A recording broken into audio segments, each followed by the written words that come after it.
ಎಲ್ಲ ಎಲ್ಲ ಮಾಸ್ಟರ್ಸ್ಗಳಿಗೆ ನಮಸ್ತೆ. ನಮ್ಮೆಲ್ಲರ ಪ್ರೀತಿಯ ಗುರುಗಳಾದ ಪತ್ರಿಜಿ ಗುರುಗಳಿಗೆ ಆತ್ಮಪೂರ್ವಕ ಪ್ರಣಾಮಗಳು. ಮಾಸ್ಟರ್ಸ್ ಪತ್ರಿಜಿ 365 ಕಾನ್ಸೆಪ್ಟ್ 160ನೇ ದಿನಕ್ಕೆ ಇವತ್ತಿಗೆ 160 ಡೇಸ್. ಇವತ್ತು ನಾವು 160ನೇ ದಿನದಲ್ಲಿದ್ದೀವಿ. ಅದ್ಭುತವಾದ ಒಂದು ಜ್ಞಾನದ ಪ್ರಯಾಣದಲ್ಲಿದ್ದೀವಿ. ಅದರಲ್ಲೂ ಈಗ ವಿಶೇಷವಾಗಿ ಒಂದು 8 ದಿನಗಳಿಂದ ಜನನ ಮರಣ ಅನ್ನೋದ್ರ ಬಗ್ಗೆ ತುಂಬಾ ಅದ್ಭುತವಾಗಿ ಒಂದೊಂದು ದಿವಸ ಒಂದೊಂದು ವಿಷಯವನ್ನು ತುಂಬಾ ಆಳವಾಗಿ ವಿಸ್ತಾರವಾಗಿ ಅದ್ಭುತವಾಗಿ ತಿಳಿತಾ ಹೋಗ್ತಿದ್ವಿ. ಸೊ ನಿನ್ನೆಯಿಂದ ಮತ್ತೆ ಕಂಟಿನ್ಯೂ ಮಾಡೋಣ. ಈಗ ಪತ್ರಿಜಿ ಗುರುಗಳದ್ದು ಈ ಜನನ ಮರಣದ ಬಗ್ಗೆ ಹೇಳಿದ್ದನ್ನ 2 ದಿನದಿಂದ ನಡೀತಾ ಇದೆ. ಇವತ್ತು 3ನೇ ದಿನ ನಾನು ಸ್ಟಾರ್ಟ್ ಮಾಡಿದ್ದೆ. ಈಗ ಅವರು ಒಂದು ಉದಾಹರಣೆ, ಈಗ ದಿನಗಳು ನಿನ್ನೆ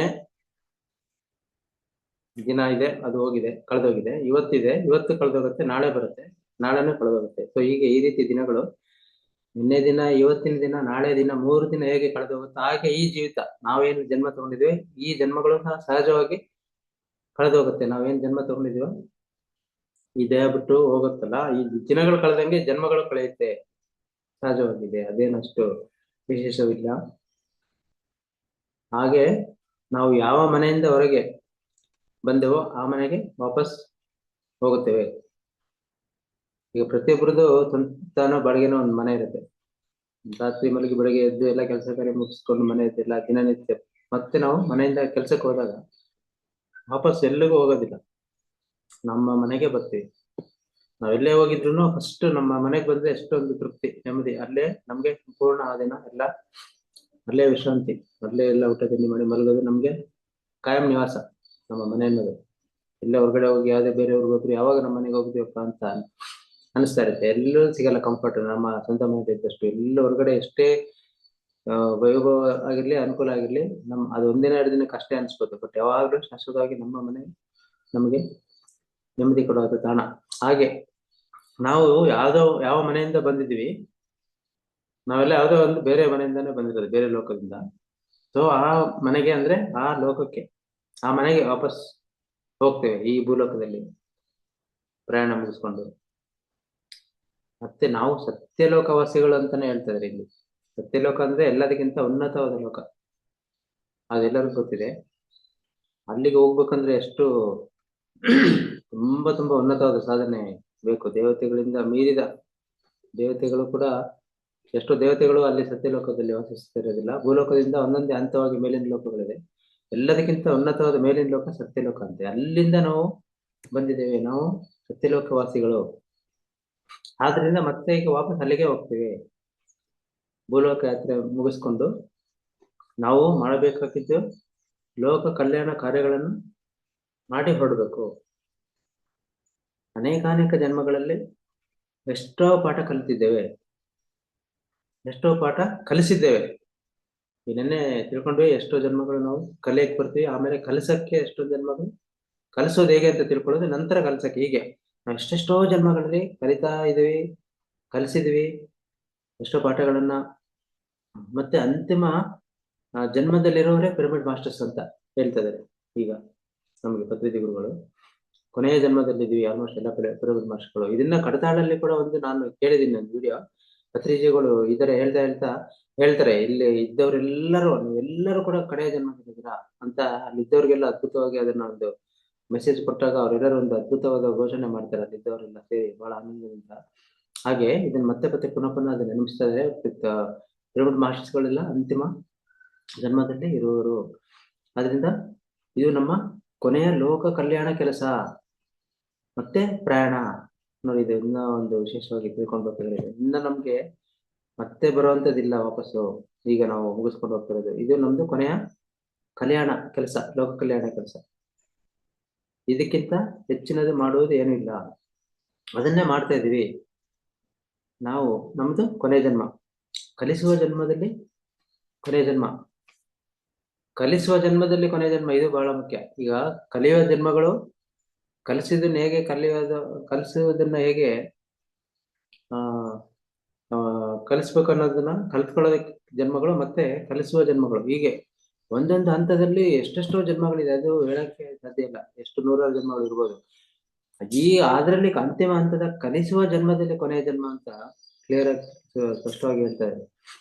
ಈಗ ಸಮಸ್ತವನ್ನು ಸಮಗ್ರವಾಗಿ ಕಲಿಸ್ತಾ ಇದೀವಿ, ಎಲ್ಲವನ್ನು ಪರಿಪೂರ್ಣವಾಗಿ ನಾವು ಕಲಿಸ್ತಾ ಇದೀವಿ, ಪ್ರತಿ ಚಿಕ್ಕ ವಿಷಯದಿಂದ ದೊಡ್ಡ ವಿಷಯದವರೆಗೆ ಕಲಿಸ್ತಾ ಇದೀವಿ. ಆಮೇಲೆ ಇನ್ನೊಂದು, ಈಗ ನಂತರ ರಿಟೈರ್ಡ್ ಆಗೋದು ಇರುತ್ತೆ ಎಲ್ಲರಿಗೂ. ಈಗ ಪ್ರಾಪಂಚಿಕ ಕೆಲಸಗಳಲ್ಲಿ ಕೆಲವೊಂದು ಸರ್ಕಾರಿ ಪ್ರೈವೇಟ್ ಅಲ್ಲಿ ರಿಟೈರ್ಡ್ ಆಗ್ತಾರೆ. ಆಮೇಲೆ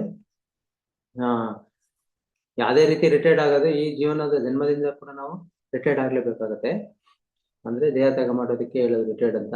ಅದು ಕೂಡ ಒಂದು ದೊಡ್ಡ ವಿಷಯ, ಮಹಾನ್ ವಿಷಯ. ಕೆಲವು ಜನ ರಿಟೈರ್ಡ್ ಆಗೋ ಟೈಮಲ್ಲಿ ಅಳ್ತಿರ್ತಾರೆ.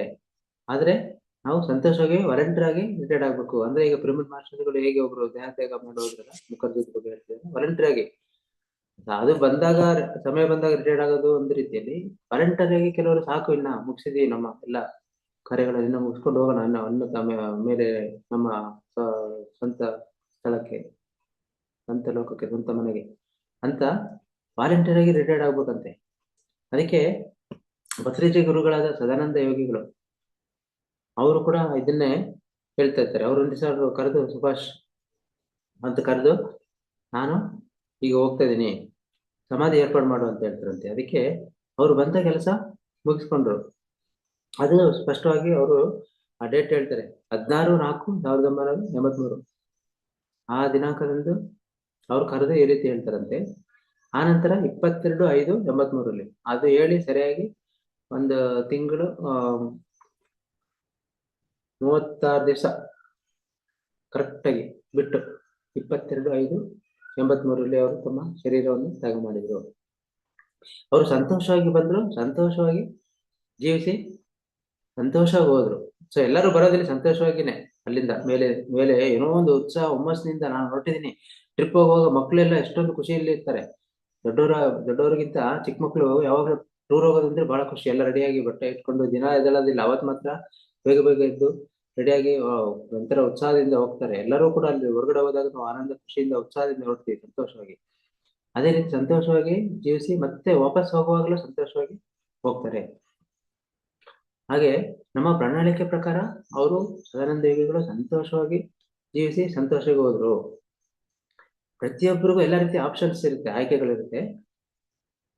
ಅದನ್ನ ನಾವು ಮಾಡ್ಬೋದು, ಮಾಡದೇನೆ ಇರ್ಬೋದಂತೆ, ನಮ್ಮ ಮೇಲೆ ಡಿಪೆಂಡ್ ಆಗಿದೆ. ಅಂದ್ರೆ ಈಗ ತ್ಯಾಗ ಮಾಡ್ಬೋದು, ಮಾಡದೇನೆ ಇರ್ಬೋದು, ಅದೊಂದು ಆಪ್ಷನ್. ಎರಡು ಇದೆ, ಅವ್ರ ಇಚ್ಛೆಗೆ ಬಿಟ್ಟಿದ್ದು, ಆಯ್ಕೆಗೆ ಬಿಟ್ಟಿದ್ದು. ಆದ್ರೆ ಪಿರಮಿಡ್ ಮಾಸ್ಟರ್ಸ್ಗಳು ಮಾತ್ರ PSSMಗೋಸ್ಕರ ಜೀವಿಸಿ ಲೋಕ ಕಲ್ಯಾಣ ಮಾಡಿ ನಿರ್ಗಮಿಸುತ್ತಾರೆ. ಆ ಮುಖರ್ಜಿ ರೀತಿಯಲ್ಲಿ ಅವರು ನಿರ್ಗಮಿಸಲು ನಿರ್ಣಯ ತೆಗೆದುಕೊಂಡ ಬಗ್ಗೆ ನನಗೆ ಫೋನ್ ಬಂದಾಗ ನಾನು ಎಷ್ಟೋ ಸಂತೋಷ ಪಟ್ಟೆ. ಈಗ ಪಿರಮಿಡ್ ಮಾಸ್ಟರ್ಸ್ಗಳು ನಾವು ಏನು ಹುಟ್ಟಿದ್ವಿ, ನಮ್ಮ ಕಲ್ಯಾಣ ಒಂದು ನಮ್ಮ ಉದ್ದೇಶಕ್ಕೋಸ್ಕರ, ಪ್ರಣಾಳಿಕೆಗೆ ಧ್ಯಾನ ಮಾಡಿ, ಧ್ಯಾನ ಕಲಿಸಿ, ಧ್ಯಾನ ಸೇವೆ ಮಾಡಿ, ಧ್ಯಾನ ಪ್ರಚಾರ ಮಾಡಿ, ಸ್ವಾಧ್ಯಾಯ ಪ್ರಸಂಗ, ಪಿರಮಿಡ್ ಶಕ್ತಿ ಹೇಳೋದು ಇವೆಲ್ಲ PSSM ಕೆಲಸಗಳು. ನಾವು ಹುಟ್ಟಿರೋದೇ ಅದೆಲ್ಲ PSSM ಕೆಲಸಕ್ಕೋಸ್ಕರ ಜೀವಿಸಿ ಲೋಕ ಕಲ್ಯಾಣ ಮಾಡಿ ನಾವು ಎಲ್ಲರೂ ನಿರ್ಗಮಿಸ್ತಾ ಇದ್ದಾರೆ ಪಿರಮಿಡ್ ಮಾಸ್ಟರ್ಗಳು. ಈ ರೀತಿ ಮುಖರ್ಜಿಯವರು ಒಂದು ಮೆಸೇಜ್ ಬರುತ್ತಂತೆ, ಅವ್ರು ಹೇಳ್ಬಿಟ್ಟಿರ್ತಾರೆ, ಮುಖರ್ಜಿ ನಾನು ಆಯ್ತು ಹೊರಟಿದ್ದೀನಿ ಅಂತ. ಇವರಿಗೆ ಮೆಸೇಜ್ ಬರುತ್ತೆ, ಪತ್ರಿಜಿ ಅವ್ರಿಗೆ ತಕ್ಷಣ ಹೇಳ್ಬಿಡ್ತಾರೆ. ಅದಕ್ಕೆ ಪತ್ರಿಜಿ ಅವರು ಎಷ್ಟೋ ಸಂತೋಷ ಪಟ್ಟರಂತೆ. ಬೇರೆಯವರಾಗಿದ್ರೆ ದುಃಖ ಪಟ್ಟಿರೋರು, ಅಥವಾ ಅಯ್ಯೋ ನನಗೆ ಒಂದು ಇದು ಹೋಯ್ತಲ್ಲ PSSMಗೆ ಅಂತನೋ, ಅಥವಾ ನನ್ನ ಆತ್ಮೀಯರು ಹೋಗ್ತಿದ್ದಾರೆ ಅಂತನೋ, ಏನೋ ಒಂದು ಸ್ವಲ್ಪನಾದ್ರೂ ಬೇಜಾರಾಗ್ತಿತ್ತು. ಅವ್ರಿಗೆ ಸಂತೋಷ ಪಟ್ಟಿರುತ್ತೆ ಪತ್ರಿಜಿ ಅವರು. ಅದಕ್ಕೆ ಅವ್ರು ಹೇಳ್ತಾರೆ, ಪತ್ರಿಜಿ ಅವರು ಯಾರಾದ್ರೂ ಈ ತರ ನಿರ್ಗಮಿಸುವ ನಿರ್ಣಯ ತೆಗೆದುಕೊಂಡ್ರೆ ನನಗೆ ಎಷ್ಟೋ ಸಂತೋಷ ಆಗುತ್ತಂತೆ. ಅವ್ರಿಗೆ, ಪತ್ರಿಜಿ ಅವ್ರಿಗೆ ಎಷ್ಟೋ ಒಂದು ಸಂತೋಷ ಆಗುತ್ತೆ ನನಗೆ, ಯಾರಾದ್ರೂ ಕೂಡ ನನಗೆ ಈ ರೀತಿ ಮೆಸೇಜ್ ಕೊಟ್ರೆ, ನಿರ್ಗಮಿಸ್ತಾ ಇದೀನಿ ಅಂತ ಹೇಳಿದ್ರೆ, ನಿರ್ಣಯ ತೆಗೆದುಕೊಂಡ್ರೆ ಅಂದ್ರೆ ಅವ್ರಿಗೆ ನಿರ್ಣಯ ತೆಗೆದುಕೊಂಡಿದಾಗ ಏನೋ ಲೋಕ ಕಲ್ಯಾಣ ಕೆಲಸ ಮುಗಿಸಿದ್ದಾರೆ, ಸಂತೋಷವಾಗಿ ಜೀವಿಸಿ ಸಂತೋಷವಾಗಿ ಹೊರಡಕ್ಕೆ ರೆಡಿ ಆಗಿದ್ದಾರೆ. ಆದ್ರಿಂದ ಅವ್ರನ್ನ ಸಂತೋಷ ಕೊಡ್ಬೇಕು ಅಂತ ಆ ಅರ್ಥದಲ್ಲಿ ನನಗೆ ಎಷ್ಟೋ ಸಂತೋಷ ಪಡ್ತೀನಿ ಯಾರಾದ್ರೂ ಈ ತರ ತೆಗೆದುಕೊಂಡ್ರೆ, ನಿರ್ಣಯ ತೆಗೆದುಕೊಂಡ್ರೆ. ಅಂದ್ರೆ ಆ ನಿರ್ಣಯ ಅಂದ್ರೆ ಎಷ್ಟು ಸಾಹಸವಂತ, ಜ್ಞಾನವಂತ ನಿರ್ಣಯ. ಸುಮ್ನೆ ಎಲ್ಲರೂ ಆ ರೀತಿ ಸುಮ್ನೆ ಅಬ್ರಪ್ಟ್ ಆಗಿ ಸುಮ್ನೆ ಸಡನ್ ಆಗಿ ಆ ರೀತಿ ನಿರ್ಣಯ ತೆಗೆದುಕೊಳ್ಳಕ್ ಸಾಧ್ಯ ಇಲ್ಲ. ಅಷ್ಟೊಂದು ಸಾಹಸ ಇದೆ ಅದರಲ್ಲಿ, ಎಷ್ಟು ಜ್ಞಾನ ಇದೆ, ಅಂತ ಅದ್ಭುತವಾದ ನಿರ್ಣಯ. ಅದಕ್ಕೆ ಟಾಟಾ ಬಾಯ್ ಬಾಯ್ ಅಂತ ಹೇಳಿ ಹೋಗುವುದು ಮಹಾತ್ಮರ ಒಂದು ಮತ್ತೆ ಪರಮಾತ್ಮನ ಲಕ್ಷಣ. ಟಾಟಾ ಬಾಯ್ ಬಾಯ್ ಅಂತ ಹೇಳ್ಬೇಕಾದ್ರೆ ಸಾಮಾನ್ಯವಾಗಿ ಟಾಟಾ ಬಾಯ್ ಬಾಯ್ ಯಾವ್ದಾದ್ರು ಜರ್ನಿ ಮಾಡುವಾಗ, ಬಸ್ಸಲ್ಲಿ ಹೋಗುವಾಗ, ಅದು ಏರ್ಪೋರ್ಟ್ ಅಲ್ಲಿ ಹೋಗುವಾಗ ಎಲ್ಲರೂ ಖುಷಿಯಿಂದ ಹೇಳ್ತಾರೆ ಟಾಟಾ ಬಾಯ್ ಬಾಯ್ ಅಂತ, ನೋಡ್ತಾ ಇದೀನಿ. ಹಾಗೆ ನಾವು ಕೂಡ ಈ ಜೀವನ ಲೋಕದ ಪ್ರಯಾಣ ಮಾಡ್ಕೊಂಡು ಹೋಗುವಾಗ ಟಾಟಾ ಬಾಯ್ ಬಾಯ್ ಅಂತ ಹೇಳ್ಬೇಕಂತೆ. ಅದೇ ಒಂದು ಪರಮಾತ್ಮರ ಲಕ್ಷಣ. ಇದು ಹೇಗೆ ಅಂದ್ರೆ, ಇನ್ನೊಂದು ಅದ್ಭುತವಾದ ಉದಾಹರಣೆ.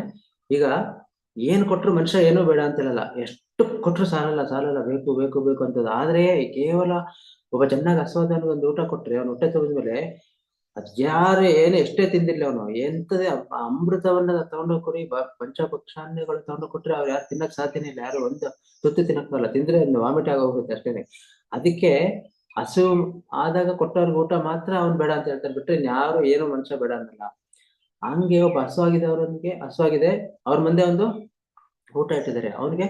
ಅವನು 3 ಪೂರಿ ತಿಂದಾದ್ಮೇಲೆ ಅವ್ರ ಹಸು ತೀರ್ತು. ಅವಾಗ ಅವ್ರು ಇನ್ನ ಹಾಕಕ್ಕೆ ಬಡ್ಸಕ್ ಬಂದಾಗ ನಾವು, ನನಗೆ ಇನ್ನು ಸಾಕು, ನನಗೆ ಹೊಟ್ಟೆ ತುಂಬಿದೆ, ಬೇರೆ ಯಾರಿಗಾದ್ರು ರೆಡಿ, ನನಗೆ ಬೇಡ ಅಂತ ಹೇಳ್ದಂಗೆ ಈ ಜೀವನ ಯಾತ್ರೆ ಮುಗಿಸ್ಕೊಂಡು ಹೋಗುವಾಗ ಹೊಟ್ಟೆ ತುಂಬಿ ಊಟದ ನಂತರ ಇನ್ನು ಸಾಕು ಅಂದಾಗ, ಈ ಜೀವನದ ಯಾತ್ರೆನೂ ನಮ್ಮದು ಒಂದು ಪರಿಪೂರ್ಣ ತುಂಬಿದ ಜೀವನ, ಸಂತುಷ್ಟ ಜೀವನ ಆಗಿದೆ, ಅನುಭವಿಸಿದ್ವಿ, ಸಾಕು ಇನ್ನು ಹೊರಡ್ತೀವಿ ಅಂತ. ಊಟ ಇಡಕ್ಕೆ ಬಂದಾಗ ಹೇಗೆ ನಾವು ಬೇಡ ಅಂತೀವೋ, ಇಲ್ಲಿ ಕೂಡ ಈ ಜೀವನ ಇನ್ನು ಮುಂದೆ ಸಾಕು ಬೇಡ ಅಂತ ಹೊರಡಕ್ಕೆ ರೆಡಿ ಆಗೋದು. ನನಗೆ ಇನ್ನೂ ಬೇಡ, ನಾನು ತೃಪ್ತಿಯಿಂದ ಇದ್ದೇನೆ, ನಾನು ಯಾವ ಲೋಕದಿಂದ ಬಂದನೋ ಆ ಲೋಕಕ್ಕೆ ಸಂತೋಷದಿಂದ ನಿರ್ಗಮಿಸ್ತಿದ್ದೇನೆ ಅಂತ ಹೇಳುವ ವಿಷಯ ಎಷ್ಟೊಂದು ದೊಡ್ಡದಿದ್ದ ವಿಷಯ ಈ ತರ ಹೇಳೋದು. ಈಗ ರಂಗ ಪ್ರವೇಶ ಮಾಡಿದವರು ರಂಗದಿಂದ ನಿರ್ಗಮಿಸುತ್ತಿದ್ದಾರೆ, ನನ್ನ ಪಾತ್ರ ಮುಗಿಯಿತು ಅಂದ್ರೆ ರಂಗ ಪ್ರವೇಶ. ಸಾಮಾನ್ಯವಾಗಿ ರಂಗ ಅಂದ್ರೆ ಒಂದು ಸ್ಟೇಜ್ ಅಲ್ಲಿ ಪ್ರತಿಯೊಂದು ಪಾತ್ರಧಾರಿಗಳು ಬರ್ತಾರೆ, ಪಾತ್ರ ಮಾಡಿ ಮತ್ತೆ ಹೋಗ್ತಾ ಇರ್ತಾರೆ. ಆ ಪಾತ್ರ ಮುಗಿದ ತಕ್ಷಣ ಅವ್ರು ಅಲ್ಲಿರಕ್ಕೆ ಸಾಧ್ಯ ಇಲ್ಲ, ಇನ್ನೊಂದು ಪಾತ್ರಕ್ಕೆ ರೆಡಿ ಆಗ್ತಾರೆ, ಬೇರೆ ಪಾತ್ರ, ಮತ್ತೆ ಇನ್ನೊಂದು ಸನ್ನಿವೇಶ. ನೆಕ್ಸ್ಟ್ ನೀವು ಬರ್ಬೇಕಾದ್ರೆ ಆ ರಂಗಕ್ಕೆ ಇನ್ನೊಂದು ಬೇರೆ ಒಂದೊಂದು ಸನ್ನಿವೇಶಗಳು, ಬೇಕಾದಷ್ಟು ಸನ್ನಿವೇಶಗಳು ಇರ್ತವೆ ಒಂದೊಂದು ಡ್ರಾಮಾದಲ್ಲಿ. ಒಂದೊಂದು ಸನ್ನಿವೇಶಕ್ಕೆ ಒಂದೊಂದು ಪಾತ್ರ, ಒಬ್ಬೊಬ್ಬರು ಒಂದೊಂದು ಪಾತ್ರ. ಆ ಪಾತ್ರ ಮುಗಿದ ತಕ್ಷಣ ಅಲ್ಲೇ ಇದ್ರೆ ಅದಕ್ಕೆ ಬೆಲೆನೇ ಇಲ್ಲ. ಆ ಪಾತ್ರ ಸರಿಯಾದ ಸಮಯ ಟಕ್ ಅಂತ ಅವ್ರು ಅಲ್ಲಿ ಎಂಟರ್ ಆಗ್ತಾರೆ. ನಾಟಕಗಳು ನೋಡಿದ್ದವ್ರು ನೆನಪಿರ್ಬೋದು, ನಾವೆಲ್ಲ ಚಿಕ್ಕವರಿದ್ದಾಗ ಸಾಕಷ್ಟು ನೋಡಿದ್ವಿ, ಈಗೆಲ್ಲ ಕಡಿಮೆ ಆಗೋಗಿದೆ ನಾಟಕಗಳು. ಆ ನಾಟಕದ ರಂಗಗಳು ಅದ್ಭುತವಾಗಿರುತ್ತೆ. ಪರದೆಯಿಂದ ಎಲ್ಲ ಪಾತ್ರಧಾರಿಗಳು ಇರ್ತಾರೆ, ಒಬ್ಬೊಬ್ಬರು ವೇಷ ಹಾಕೊಂಡು ಕರೆಕ್ಟ್ ಆಗಿ ಆ ಸಮಯದ ಸರಿಯಾಗಿ ಅವ್ರು ಬಂದಿರ್ತಾರೆ, ಅವ್ರಿಗೆ ಗೊತ್ತಿರ್ತಾರೆ, ಹಿಂದೆ ರೆಡಿಯಾಗಿ ನಿಂತಿರ್ತಾರೆ ರಂಗದ ಹಿಂದೆ. ಆ ಪಾತ್ರ ಸಮಯಕ್ಕೆ ಸರಿಯಾಗಿ ಬರ್ತಾರೆ. ಅವ್ರು ಏನೇನು ಅವ್ರಿಗೆ ಮೊದಲೇ ನಿರ್ಧಾರ ಆಗಿದೆ ಎಲ್ಲ, ಅವ್ರ ಪಾತ್ರ ಸಂಭಾಷಣೆ ಎಷ್ಟೊತ್ತು ಏನು ಅಂತ ಅದನ್ನ ಹೇಳಿ ಒಪ್ಪಿಸ್ತಾರೆ ಅದ್ಭುತವಾಗಿ. ಮತ್ತೆ ಆ ತಕ್ಷಣ ಅಲ್ಲಿಂದ ಒಂದು ಕ್ಷಣನೂ ತಡ ಮಾಡೋದಿಲ್ಲ, ಹೋಗ್ತಾ ಇರುತ್ತೆ. ಅಲ್ಲಿ ಇರೋ 3 ಗಂಟೆ ಅವಧಿ ಮುಗಿಸ್ಬೇಕೆಲ್ಲ. ಹಾಗೇನೆ ಇದು ನಮ್ಮದು ಭೂಲೋಕ ರಂಗ ಪ್ರವೇಶ. ಹಿಂದೆ ತೆರೆ ಹಿಂದೆ ಮೇಲಿನ ಲೋಕದಲ್ಲಿ ಇದೀವಿ, ಮುಗಿದ ತಕ್ಷಣ ಮತ್ತೆ ವಾಪಸ್ ಎಲ್ಲಿಂದ ಬಂದಿದ್ವಿ ಅಲ್ಲಿಗೆ ಹೋಗ್ತಾ ಇದೀವಿ. ಅಂದ್ರೆ ಇರುವ ಸ್ಥಾಯಿಯಿಂದ ಉನ್ನತ ಸ್ಥಾಯಿ ಸಾಧಿಸ್ಕೊಂಡೆ. ಅದನ್ನು ಬಿಟ್ಟು ಭವಸಾಗರದಲ್ಲಿರೋರು ಯಾವುದಾದ್ರೂ ಈಗ ಬಂದು ಒದೆಯದವರೆಗೆ ಬಿಡೋದಿಲ್ಲ. ಅಂದ್ರೆ ಇದು ಎಲ್ಲ ಪಿರಮಿಡ್ ಮಾಸ್ಟರ್ಸ್ಗಳ, ಜ್ಞಾನಿಗಳ, ಪರಮಾತ್ಮರ ಲಕ್ಷಣ. ಈ ರೀತಿ ಮುಗಿಸ್ಕೊಂಡು ಹೊರಟಿದ್ದೀವಿ ಸಂತೋಷವಾಗಿ ಅಂತ ಬಹಳ ಅದ್ಭುತವಾಗಿ ಅವ್ರು ನಿರ್ಗಮಿಸ್ತಾರೆ. ಯಾವುದಕ್ಕೂ ಸಂತೋಷ ಪಡಲ್ಲ, ಅಂಟುಕೊಳ್ಳಲ್ಲ, ದುಃಖ ಪಡಲ್ಲ. ಆದ್ರೆ ಈಗ ಭವಸಾಗರದಲ್ಲಿ ಏನಂದ್ರೆ, ಈ ಧ್ಯಾನ ಇಲ್ದಲೆ ಅಜ್ಞಾನದಲ್ಲಿ, ಭವಸಾಗರದಲ್ಲಿ, ಈ ಪ್ರಪಂಚದಲ್ಲಿ ಸಾಮಾನ್ಯ ಪ್ರಾಪಂಚಿಕ ಜೀವನ ನಡೆಸ್ತಾ ಇದ್ದವರು ಅವ್ರಿಗೇನಾದ್ರು ಬಂದು ಒದಿಬೇಕಂತೆ.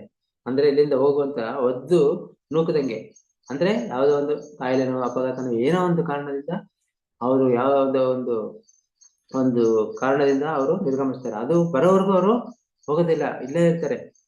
ಬಲವಂತವಾಗಿ ಆ ಕೋರಿಕೆ ತೀರಿಸ್ಕೊಳ್ದಲ್ಲೇ ಹೋಗ್ಬಿಡ್ತಾರೆ. ಅವ್ರಿಗೆ ಎಷ್ಟೋ ಕೋರಿಕೆಗಳಿರುತ್ತೆ, ಪ್ರಣಾಳಿಕೆಗಳಿರುತ್ತೆ, ಯಾವ್ದು ತೀರಿರಲ್ಲ. ಯಾಕೆಂದ್ರೆ ಆ ಪ್ರಜ್ಞೆಯಲ್ಲೇ ಜೀವಿಸಿಲ್ಲ. ಇಲ್ಲಿ ಬಂದು ಅಜ್ಞಾನಿಗಳಾಗಿ ವ್ಯರ್ಥವಾಗಿ ಜೀವನ ಮಾಡಿರ್ತಾರಲ್ಲ, ಅವ್ರಿಗೆ ಯಾವ ಕೋರಿಕೆ ತೀರಿರಲ್ಲ. ಹಾಗೇನೆ ಸುಮ್ಮನೆ ಹೊರಡ್ತಾರೆ, ಪ್ರಣಾಳಿಕೆಯಿಂದ ಪ್ರಕಾರನೂ ಅವರು ಜೀವಿಸಿರಲ್ಲ, ಹಾಗೇನೆ ಹೊರಟೋಗ್ಬಿಟ್ಟಿರ್ತಾರೆ.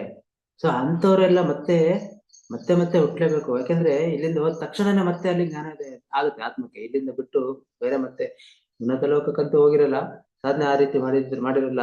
ಮತ್ತೆ ಯಾವ್ದೋ ಒಂದು ಇದೇ ಸ್ಥಾಯಿಯಲ್ಲಿರೋದು, ಅಥವಾ ನೆಕ್ಸ್ಟ್ ಒಂದು ಸ್ಥಳ ಇದೆ, ಇಲ್ಲಿ ಆತ್ಮ ವಾಪಸ್ ತಗೊಳ್ಳೋವರೆಗೂ ಬರೋಕ್ಕೆ ಒಂದು ಜಾಗ, ಅಲ್ಲಿಗೆ ಹೋಗಿ ಅವ್ರದೆಲ್ಲ ಆಕರ್ಷಕ ರೆಕಾರ್ಡ್ ನೋಡ್ಕೊಂಡು ಅಲ್ಲೆಲ್ಲ ಹೋಗಿದ ತಕ್ಷಣ, ಆತ್ಮ ಇಲ್ಲಿಂದ ಹೋಗಿದ ತಕ್ಷಣ ಅಲ್ಲಿ ಕರ್ಕೊಂಡೋಗಿ, ನೀನ್ ತುಂಬಾ ಟೈರ್ಡ್ ಆಗಿ ಬಂದಿದ್ಯಾ ಅಂತಲೇ ನಮ್ ಜೊತೆ ಇರೋರು ಇಬ್ರು ಗಾರ್ಡಿಯನ್ಸ್ ಅಥವಾ ಇಬ್ರು ನಮ್ಗೆ ಕರ್ಕೊಂಡೋಗೋರು ಗೈಡ್ಗಳು ಸೋಲ್ ಗೈಡ್ಸ್ ಯಾವಾಗ್ಲೂ ರೆಡಿ ಇತ್ತು. ಅವರು ಆತ್ಮನ ಕರ್ಕೊಂಡೋಗಿ ವಿಧವಾಗಿ ರಮಿಸಿ ಅದನ್ನ ಸಮಾಧಾನ ಮಾಡಿ, ಅಷ್ಟು ದುಃಖದಲ್ಲಿರುತ್ತೆ ಅಂದ್ರೆ ಅದು ಈಗ ಇಲ್ಲಿ ಯಾರಾದ್ರೂ ತ್ಯಾಗ ಮಾಡಿದವರು ಅವ್ರ ಜೊತೆ ಇದ್ದವ್ರು ಎಷ್ಟು ನೊಂದು ನಡ್ಕೊಂಡಿರ್ತಾರೆ ಡಿಪ್ರೆಷನ್. ಅದು ಆತ್ಮನು ಹಂಗೆ ನರಳಿ ಅದು ಡಿಟ್ಯಾಚ್ ಆಗಿರುತ್ತೆ. ಇನ್ನು ಅದು ಆತ್ಮಕ್ಕೆ ಅದಿನ್ನ ಅದೇ ಪ್ರಜ್ಞೆಯಲ್ಲಿ ಭೂಲೋಕದ ಪ್ರಜ್ಞೆ, ಆ ಮಾಯ ಪ್ರಜ್ಞೆ, ಶರೀರ ಪ್ರಜ್ಞೆ, ನಾನು ಇನ್ನ ಶರೀರದಲ್ಲೇ ಇದ್ದೀನಿ ಅಂತ ಅದು ರೆಡಿನೇ ಇರೋದಿಲ್ಲ ಆತ್ಮ, ಅದು ನಾನು ಶರೀರ ಬಿಟ್ಟಿದ್ದೀನಿ ಅಂತ. ಹಾಗಾಗಿ ಶರೀರ ಬಿಟ್ಟೋದ್ರೂ ಬಾಡಿ ಹತ್ರನೇ ಸುತ್ತಾ ಇರುತ್ತಂತೆ ಆತ್ಮದ ಎಷ್ಟೋ ದಿವಸಗಳವರೆಗೆ. ಅದಕ್ಕೆ ಎಲ್ಲರನ್ನೂ ಮಾತಾಡ್ಸೋಕೆ ಪ್ರಯತ್ನ ಮಾಡುತ್ತೆ, ಯಾರು ಮಾತಾಡ್ಸಲ್ಲ, ಯಾರು ಅದನ್ನ ನೋಡೋದಿಲ್ಲ. ಅದು ತುಂಬಾ ಭ್ರಮೆಯಲ್ಲಿ ಇರುತ್ತೆ. ಆ ಒಂದು ನೊಂದುಕೊಂಡು ಬಹಳ ಬಹಳ ಬಹಳ ಎಷ್ಟೊಂದು ಅದು ಸಂಕಟದಲ್ಲಿ, ಅಯೋಮಯ ಪರಿಸ್ಥಿತಿಯಲ್ಲಿ ಆ ನಮ್ಮ ಮೇಲೆ ಉನ್ನತ ಲೋಕದ ಗೈಡ್ಗಳು ಇಬ್ರು ಅವರು ಕರ್ಕೊಂಡೋಗಿ ಒಂದ್ ಕಡೆ ಇಟ್ಟಿರ್ತಾರೆ. ಅದಕ್ಕೆ ಸಮಾಧಾನ ಮಾಡಿ, ರೆಸ್ಟ್ ಮಾಡಪ್ಪ, ಎಲ್ಲೋ ಸಾಕಷ್ಟು ನೀನು ಸಾಹಸ ಮಾಡಿ ಕಷ್ಟಪಟ್ಟು ಬಂದಿದ್ದೆ ಭೂಲೋಕದಲ್ಲಿ ಅಂತ ಅಲ್ಲಿ ಕೂರಿಸಿರ್ತಾರೆ. ಅದು ಮುಂದೆ ಜನ್ಮ ತಗೊಳ್ಳೋದು ಏನ್ ಡಿಸೈಡ್ ಮಾಡೋರ್ಗು ಒಂದು ಕಡೆ ಇಟ್ಟಿರ್ತಾರೆ. ಅಲ್ಲಿ ಏನ್ ಕಷ್ಟ ಏನು ಇರೋದಿಲ್ಲ, ಆರಾಮಾಗಿರುತ್ತಂತೆ ಅಲ್ಲಿ. ಹಾಗಾಗಿ ಅಲ್ಲಿ ಮತ್ತೆ ಅವ್ರು ವಾಪಸ್ ಬರ್ತಾರೆ ಅಲ್ಲಿಂದ. ಮತ್ತೆ ಏನು, ಮತ್ತೆ ಅವ್ರ ಪ್ರಣಾಳಿಕೆ ರೆಡಿ ಮಾಡ್ಕೊಂಡು ಎಲ್ಲ ಹಿಂದಿನ ದಿನಗಳು ನೋಡ್ಕೊಂಡು ಮತ್ತೆ ಅವ್ರು ರೆಡಿ ಮಾಡ್ಕೋಬೇಕು ಎಲ್ಲ ಪ್ರಣಾಳಿಕೆ. ಅದನ್ನ ಮಾಡ್ಕೊಂಡು ಮತ್ತೆ ಪಾಠ ಕಲಿಯಕ್ಕೆ ವಾಪಸ್ ಬರ್ತಾನೆ ಇರ್ತಾರೆ. ಆದ್ರೆ ಏನಾದ್ರೂ ನಾವು ಪಾಠ ಕಲ್ತ್ಕೊಂಡಿದ್ರೆ ಆ ಪಾಠ ಕಲಿಯಕ್ಕೆ ಮತ್ತೆ ನಾವು ಹುಟ್ಟೋದಿಲ್ಲ, ವಾಪಸ್ ಬರಲ್ಲ. ಎಲ್ಲ ಪಾಠಗಳನ್ನ ಎ ಟು ಝೆಡ್, ಎ ಇಂದ ಝೆಡ್, ಎ ಇಂದ ಸ್ಟಾರ್ಟಿಂಗ್ ಝೆಡ್ ಎಂಡ್. ಸೊ ಅಷ್ಟು ಪಾಠ ಕಲ್ತ್ರೆ ಮತ್ತೆ ಕಲಿಯುವ ಪಾಠಗಳು ಇರೋದಿಲ್ಲ. ಸೊ ಮತ್ತೇನು ಇಲ್ಲ ಈ ಭೂಲೋಕದಲ್ಲಿ ಬರೋಕೆ, ಎಲ್ಲ ಪಾಠ ಕಲ್ತ್ಬಿಟ್ಟಿದೀವಿ ನಾವು. ಆದ್ರಿಂದ ಕಲಿಸುವ ಜೀವಿತ ಬರುತ್ತದೆ. ಮೊದಲಿಗೆ ಕಲಿಸಲು ಸಾಧ್ಯವಾಗುವುದಿಲ್ಲ, ನಾವು ಕಲಿಸುವುದನ್ನು ಕಲಿತೇವೆ, ಆನಂತರ ಚೆನ್ನಾಗಿ ಕಲಿಸ್ತೇವೆ, ಆಮೇಲೆ ಸಂತೃಪ್ತಿಯಿಂದ ಕಲಿಸ್ತೇವೆ. ಸುಮ್ನೆ ಕಲಿಸಲ್ಲ, ಸಂತೃಪ್ತಿಯಿಂದ, ಬಹಳ ಆತ್ಮತೃಪ್ತಿಯಿಂದ ನಾವು ಕಲಿಸ್ತೇವೆ ಇನ್ನೊಬ್ಬರಿಗೆ. ನಾವು ಆನಂತರ ಕಲಿಸಿ ಕೆಲವು ಜನ್ಮಗಳಾದ ಮೇಲೆ ನಾನು ಇನ್ನು ಕಲಿಸುವುದು ಸಹ ಮುಗೀತು, ನನಗೆ ಇನ್ನೂ ಬೇರೆ ಕೆಲಸ ಇದೆ, ಬೇರೆ ಕೆಲಸ ಬೇಕು, ಸೃಷ್ಟಿಕರ್ತ ಕಾರ್ಯಕ್ರಮಗಳು ಬೇಕು, ಕ್ರಿಯೇಷನ್. ಸೊ ಕೋ ಕ್ರಿಯೇಟರ್ಸ್, ನಮಗೆ ಪತ್ರಿಜಿಗಳು ಕೋ ಕ್ರಿಯೇಟರ್ಸ್ ಅಂತ ಕೂಡ ಹೇಳಿದ್ದಾರೆ. ನಾವೆಲ್ಲರೂ ಸಹ ಸೃಷ್ಟಿಕರ್ತರು. ಕೇವಲ ನಾವು ಅಷ್ಟೇ ಆತ್ಮಸ್ವರೂಪರು, ಭಗವಂತರು ಅಷ್ಟೇ ಇಲ್ಲದೆ ಕೋ ಕ್ರಿಯೇಟರ್ಸ್, ಸಹ ಸೃಷ್ಟಿಕರ್ತರು. ಪರಮಾತ್ಮ ಇಡೀ ಬ್ರಹ್ಮಾಂಡದ ಸೃಷ್ಟಿಕರ್ತನ ಜೊತೆಗೆ ನಾವು ಸಹ ಸೃಷ್ಟಿಕರ್ತರು. ಸೃಷ್ಟಿಕರ್ತರಷ್ಟೇ ಈಗ ಸಮವಾದ ಪಾತ್ರ ಅದು, ಸಹ ಸೃಷ್ಟಿ ಮಾಡೋದು ಈ ಭೂಲೋಕನ, ಬ್ರಹ್ಮಾಂಡವನ್ನು. ಅಷ್ಟು ಲೋಕಗಳು, ಎಷ್ಟೆಷ್ಟು ಕೋಟಿ ಜೀವರಾಶಿಗಳು, 84 ಲಕ್ಷ ಜೀವರಾಶಿಗಳು, ಕೋಟಿ ಭೂಲೋಕಗಳು, ಭೂಮಂಡಲಗಳು, ಗ್ಯಾಲಕ್ಸಿಗಳು, ಅಲ್ಲಿ ಅದೆಲ್ಲ ಇಡೀ ಎಷ್ಟು ನಿರ್ಮಾಣ ಮಾಡೋದಿದೆ ಅಂದ್ರೆ ಆ ಊಹಿಸ್ಕೊಳ್ಳೋಕೆ ಸಾಧ್ಯ ಇಲ್ಲ. ಒಂದು ಚಿಕ್ಕ ಒಂದು ಪ್ರದೇಶಕ್ಕೆ ಅಡ್ಮಿನಿಸ್ಟ್ರೇಷನ್ ಮಾಡೋದೇ ಒಂದು ಕಷ್ಟ, ಆಡಳಿತ ಮಾಡೋದು. ಉದಾಹರಣೆಗೆ ಕಾರ್ಪೊರೇಷನ್ ನಲ್ಲಿ ಕಾರ್ಪೊರೇಟರ್ ಅಂತ ಇರ್ತಾನೆ, ಅವನು ಬರೀ ಒಂದು ದೊಡ್ಡ ನಗರದಲ್ಲಿ ಒಂದು ಪ್ರದೇಶ ಅಂತದ್ದು, ಒಂದು ಸಿಟಿಗೆ ಮೈಸೂರು ಅಂತ ಸಿಟಿಗೆ 100 ಕಾರ್ಪೊರೇಟರ್ಗಳು, ಆಮೇಲೆ ಒಂದೊಂದು ತಾಲೂಕಿಗೆ ಒಬ್ಬ MLA, ಒಬ್ಬ ಜಿಲ್ಲೆಗೆ ಒಬ್ಬ MP, ಆಮೇಲೆ ಒಬ್ಬ ಮುಖ್ಯಮಂತ್ರಿ, ಆಮೇಲೆ ಪ್ರಧಾನಮಂತ್ರಿ, ಆಮೇಲೆ ಒಬ್ಬೊಬ್ರು ಒಂದ್ ಚಿಕ್ಕ ಪ್ರದೇಶಗಳು. ಅಂತಂದ್ರೆ ಇಡೀ ಗ್ಯಾಲಕ್ಸಿ, ಭೂಮಂಡಲ, ಕೋಟಿ ಗ್ಯಾಲಕ್ಸಿಗಳು, ಭೂಮಂಡಲ ಗ್ರಹಗಳು, 84 ಲಕ್ಷ ಜೀವರಾಶಿಗಳು, ಎಲ್ಲ ಸಮಸ್ತಕ್ಕೂ ಸೃಷ್ಟಿಕರ್ತ ಒಬ್ಬ ಇರೋದು. ಇಡೀ ಬ್ರಹ್ಮಾಂಡ ಸೃಷ್ಟಿಕರ್ತರು ಒಬ್ರು, ಅವ್ರ ಜೊತೆಗೆ ನಾವು ಸಹ ಸೃಷ್ಟಿಕರ್ತರಾಗ್ತೀವಂತೆ ನೋಡಿ. ಈ ರೀತಿ ಯಾವಾಗ ಯಶಸ್ವಿಯಾಗಿ ನಾವು ಎಲ್ಲಾ ಜನ್ಮಗಳು, ಎಲ್ಲ ಪ್ರಣಾಳಿಕೆ, ಎಲ್ಲ ಕಲಿತಿದ್ದು ಪಾಠಗಳು ಮುಗಿಸ್ಕೊಂಡ ನಂತರ ನಮಗೆ ನೆಕ್ಸ್ಟ್ ಸಿಗದೆ ಎಷ್ಟು, ಅದು ಸತ್ಯಲೋಕದಿಂದಾನು ಇನ್ನ ಎಷ್ಟು ಪ್ರಮೋಷನ್ ಅಂತ ಹೇಳ್ಬೋದು. ಸಹ ಸೃಷ್ಟಿಕರ್ತರಾಗಿ ನಾವು ಹೋಗ್ತೀವಿ, ನಮಗೆ ಸಾಕು ಅಂತ ನಮ್ಮ ಆತ್ಮನೇ ಡಿಸೈಡ್ ಮಾಡ್ಕೊಳುತ್ತೆ, ಆ ಲೆವೆಲ್ಗೆ ಹೋಗ್ಬಿಡುತ್ತೆ. ಸೃಷ್ಟಿಕರ್ತ ಕಾರ್ಯಕ್ರಮಗಳು ಬೇಕು ಅಂತ ಕಲಿಸುವ ಜನ್ಮಕ್ಕೂ ಇನ್ನು ಬರೋದಿಲ್ಲ, ಅದು ಲಾಸ್ಟ್ ಜನ್ಮ. ಈಗೇನ್ ಪತ್ರಿಕೆ ನಾವು ಹೇಳಿದ್ರೆ ನಾವೆಲ್ಲ ಕಲಿಸುವ ಜನ್ಮದಲ್ಲಿ, ಕೊನೆಯ ಜನ್ಮದಲ್ಲಿ ಇದೀವಿ, ಇನ್ನು ಮತ್ತೆ ಬರಲ್ಲ. ಈ ಕೆಲಸ ಮುಗಿದೈತೆ ಭೂಲೋಕದಲ್ಲಿ, ಇನ್ನೇನೇನು ಕೆಲಸ ಇಲ್ಲ, ಕಂಪ್ಲೀಟ್ ಪೂರ್ತಿ ಮುಗಿದೋಗಿದೆ ಎಲ್ಲ ಕೆಲಸ ಪಾಠ, ಎಲ್ಲ ಪ್ರಣಾಳಿಕೆಗಳು. ನೆಕ್ಸ್ಟ್ ಸ್ಟೇಜ್ ಮುಂದಿನದು ಅಂತಾನೆ ಈ ಗವರ್ನೆನ್ಸ್, ಅಂದ್ರೆ ಆಡಳಿತ ಮಂಡಳಿ, ಬೃಹತ್ ದೊಡ್ಡ ಆಡಳಿತ ಮಂಡಳಿ ಇದೆ. ಅಲ್ಲಿ ಒಂದು ವಿಭಾಗಕ್ಕೆ ಒಬ್ಬೊಬ್ರು ಎಲ್ಲ ಈ ರೀತಿ ಪರಿಪೂರ್ಣ ಆತ್ಮಗಳನ್ನ ಅಲ್ಲಿ ತಗೊಂಡೋಗಿ ಸೃಷ್ಟಿ ಕಾರ್ಯಕ್ರಮದಲ್ಲಿ ಬಿಟ್ಟಿರ್ತಾರೆ. ಒಬ್ಬೊಬ್ರಿಗೆ ಒಂದು ಡಿಪಾರ್ಟ್ಮೆಂಟ್ ಕೊಟ್ಬಿಟ್ಟು, ಎಷ್ಟೋ ಬೇಕಾದಷ್ಟು ಇರ್ಬೋದು, 100,000 ಡಿಪಾರ್ಟ್ಮೆಂಟ್, ಅಂಗಗಳು, ವ್ಯವಸ್ಥೆಗಳು, ಈ ತರ ಇಡೀ ಭೂಲೋಕ, ಭೂಮಂಡಲ ಸೃಷ್ಟಿ, ಇದನ್ನ ಕಂಟ್ರೋಲ್ ಮಾಡೋದನ್ನ, ಆಡಳಿತ ಮಾಡೋಕೆ. ಸೊ ಅಲ್ಲಿ ಆ ರೀತಿ ಒಂದು ಗೌರ್ಮೆಂಟ್ ಅಲ್ಲಿ ಇರ್ತಾರೆ ಎಲ್ಲರೂ. ಈ ರೀತಿ ಮುಗಿಸ್ಕೊಡೋದ, ಯಶಸ್ವಿಯಾಗಿ ಈ ಜೀವನ ಯಾತ್ರೆ ಮುಗಿಸ್ಕೊಡೋದ ನಂತರ ಅಲ್ಲಿ ಆಡಳಿತ ಮಾಡುವಂಥದ್ದು. ಅದು ಹೇಗೆ ಹೇಳ್ತಾರೆ ಅಂದ್ರೆ ಥಿಂಕಿಂಗ್ ಅಂಡ್ ಡೆಸ್ಟಿಲಿಂಗ್ ಅಂತ ಹೇಳ್ತಾರೆ ಪರಿಭಾಷೆಯಲ್ಲಿ. ಥಿಂಕಿಂಗ್ ಅಂಡ್ ಡೆಸ್ಟಿನಿ, ಅಂದ್ರೆ ಯೋಚನೆ ಮತ್ತು ಮುಂದೆ ಭವಿಷ್ಯ.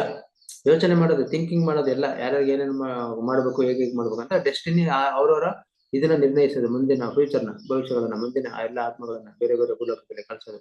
ಆ ಥಿಂಕಿಂಗ್ ಡೆಸ್ಟಿನಿ ಪರಿಭಾಷೆಯಲ್ಲಿ ಕಂಪ್ಲೀಟೆಡ್ ಟ್ರೈಮ್ ಸೆಲ್ಸ್ ಅಂತ ಒಂದು ವರ್ಡ್ ಉಪಯೋಗಿಸಿದ್ದಾರೆ ಪತ್ರಿಜಿಯವರು. ಅಂದ್ರೆ ಆ ರೀತಿ ಉನ್ನತ ಸ್ಥಾಯಿಯಲ್ಲಿರುವ ಆತ್ಮಗಳಿಗೆ ಅಂದ್ರೆ ಕೋ ಕ್ರಿಯೇಟರ್ ಆಗುವ ಆತ್ಮಗಳಿಗೆ ಏನ್ ಹೇಳ್ತಾರೆ, ಕಂಪ್ಲೀಟೆಡ್ ಟ್ರೇಮ್ ಸೆಲ್ಫ್ಸ್ ಅಂತ ಅಂತಾರಂತೆ. ಅದನ್ನ ಹೆರಾಲ್ಡ್ ಡಬ್ಲ್ಯೂ ಅನ್ನೋರು ಥಿಂಕಿಂಗ್ ಅಂಡ್ ಡೆಸ್ಟಿನಿ ಅಂತ ಒಂದು ಪುಸ್ತಕ ಬರೆದಿದ್ದಾರೆ. ಅದರಲ್ಲಿ ಈ ಬಗ್ಗೆ ತಿಳಿಸಿದರೆ ಕಂಪ್ಲೀಟೆಡ್ ಟ್ರಯಮ್ ಸೆಲ್ಸ್ ಅಂತ.